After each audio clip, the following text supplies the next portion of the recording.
జిల్లా రాజమహేంద్రవరం మంజీరా హోటల్లో కేంద్ర మంత్రి రామ్మోహన్ నాయుడు కేంద్ర బడ్జెట్ 2026-27 పై మీడియా సమావేశం నిర్వహించారు. ఈ సమావేశానికి కూటమి ఎమ్మెల్యేలు, కూటమి నాయకులు, కార్పొరేషన్ చైర్మన్ తో పాటు పలువురు ముఖ్య నేతలు పాల్గొన్నారు. ఈ సందర్భంగా కేంద్ర మంత్రి రామ్మోహన్ నాయుడు మాట్లాడుతూ కేంద్ర బడ్జెట్ ను ప్రజల్లోకి తీసుకెళ్లే కార్యక్రమాన్ని ప్రారంభించామని తెలిపారు. 2014కు ముందు ప్రపంచంలోని 5 బలహీన ఆర్థిక వ్యవస్థలలో భారత్ ఒకటిగా ఉండేదని గుర్తు చేశారు. ప్రధాని నరేంద్ర మోడీ నాయకత్వంలో ప్రస్తుతం భారత్ ప్రపంచంలో 4వ అతిపెద్ద ఆర్థిక శక్తిగా ఎదిగిందన్నారు. కేంద్ర ఆర్థిక మంత్రి నిర్మలా సీతారామన్ వరుసగా 9 సార్లు బడ్జెట్ ప్రవేశపెట్టడం దేశ చరిత్రలో విశేషమని పేర్కొన్నారు.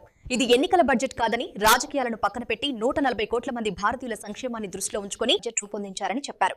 దేశ ఆర్థిక వ్యవస్థకు 7% వృద్ధి రేటు సాధించాలనే లక్ష్యంతో తయారీ రంగంపై ఈ బడ్జెట్ లో ప్రత్యేకంగా దృష్టి సారించినట్లు ఆయన వెల్లడించారు. ఈ యొక్క ప్రెస్ మీట్ కి నేను రావడం నాకు ఎంతో ఆనందంగా ఉంది. నాతో పాటు ఇక్కడ పాల్గొంటున్నటువంటి శాసన సభ్యులు, శాసన మండలి సభ్యులు, కూటమి నాయకులు, పెద్దలు, వయసులో నాకన్నా పెద్దవారు, అనుభవంలో కూడా నాకన్నా పెద్దవారు ఉన్నారు అందరూ కూడా. అలాగే ఈ యొక్క కార్యక్రమానికి విచ్చేసినటువంటి కూటమి నాయకులు, కార్యకర్తలు, వివిధ హోదాల్లో పనిచేస్తున్నటువంటి ప్రతి ఒక్కరికి కూడా నా హృదయపూర్వకమైనటువంటి నమస్కారాలు తెలియజేసుకుంటున్నాను.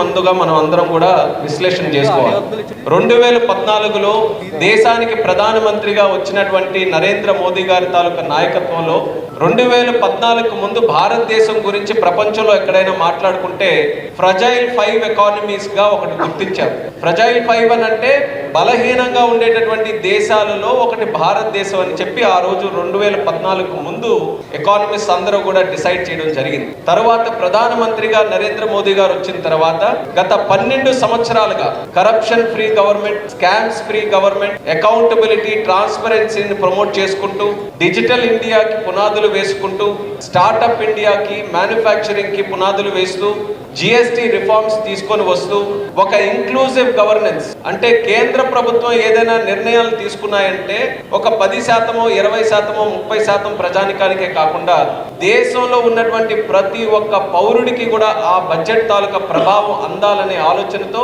గత 12 సంవత్సరాలు అలుపెరగనటువంటి ఒక శ్రమతో కృషి చేసినటువంటి ప్రధానమంత్రి గారి తాలూకా విజన్ వల్ల ఫ్రజైల్ 5 అంటే బలహీనంగా ఉన్నటువంటి ఒక 5 ఎకానమీస్ నుంచి ఈ రోజు మళ్ళీ అదే ప్రపంచం 4వ అత్యధిక ఆర్థిక శక్తిగా ఈ రోజు భారతదేశం గుర్తిస్తుందంటే అది మన అందరికీ కూడా చాలా గర్వకారణం. ఆ క్రెడిట్ కూడా ప్రధానమంత్రి నరేంద్ర మోదీ గారికి దక్కుతుందని తెలియజేస్తున్నాను. ఈ 12 సంవత్సరాలు జరిగినటువంటి ఈ రిఫార్మ్స్ వల్ల ఈ స్టేజ్కి వచ్చిన తర్వాత ఇప్పుడు ఏం చేయాలి?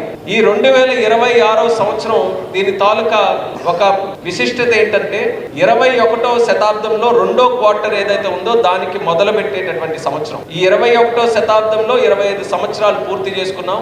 ఈ 25th నుంచి 50th ఇయర్కి వెళ్ళడానికి మొట్టమొదటి సంవత్సరం. ఇందులో ఒక చాలా పెద్ద లక్ష్యం మన అందరం భారతదేశం తరపున పెట్టుకున్నాం. వికసిత భారత్ 2047. 2047 అంటే భారతదేశం 100 సంవత్సరాలు స్వాతంత్ర దేశంగా ఉన్నటువంటి ఆ సందర్భంలో అప్పటికైనా సరే మన దేశం సంపూర్ణంగా వికసిత్ చెందాలనే ఆలోచనతో నరేంద్ర మోదీ గారి తాలూకా ఆధ్వర్యంలో ఒక లక్ష్యం దేశం మొత్తం మీద మనం అందరం కూడా వికసిత్ భారత్ గా మనం అందరం కూడా అవతరించాలి. అది కూడా ఈ క్వార్టర్లో 2047 మనం హిట్ చేయబోతుంది. అది సాధించాలనంటే ఇంకా భవిష్యత్తులో మనం ఏం చేయాలి? ఆ నిర్ణయాలకు అనుగుణంగా తయారు చేసినటువంటిదే ఈసారి ప్రవేశపెట్టినటువంటి కేంద్ర బడ్జెట్. 12 సంవత్సరాలు ఏదైతే ఒక బలమైనటువంటి పునాది ఆర్థికంగా మన భారతదేశంలో ఏర్పడిందో దాన్ని వినియోగించుకుంటూ భవిష్యత్తులో కూడా ప్రపంచంలో ఒక ఉన్నతమైనటువంటి శక్తిగా భారతదేశం తయారవ్వాలి. అలాగే మన భారతదేశం కూడా సంపూర్ణంగా అభివృద్ధి చెందాలనే ఆలోచనతో